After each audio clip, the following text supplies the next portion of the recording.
This is the north elevator at the Holiday Inn Express in Northeast Pennsylvania. It's just Schindler 330A with HT. All right, here it is. Oh, that was quick leveling for a Schindler. It's hot in here. Up to 4. The button's hard to press. The buttons are kind of worn out.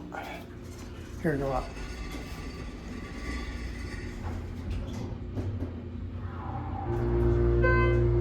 Oh, it's a loud 330A.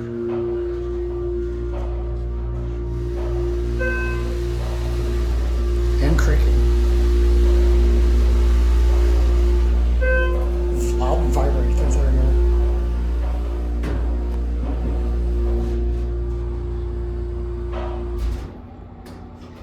34. They're surprising for a newer, slightly newer 330A, post 2003. Go back down to 1. Or this is probably even post 2006 because it doesn't have the logo there.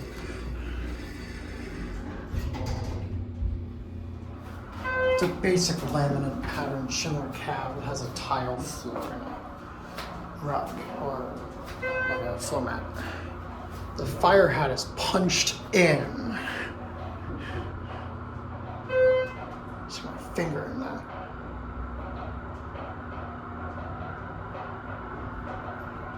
Back 1.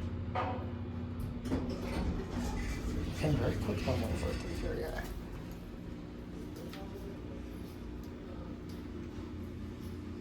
I'm not sure what this is from. I'll check the unlock and the permit number on the record check closing. That's going to be it.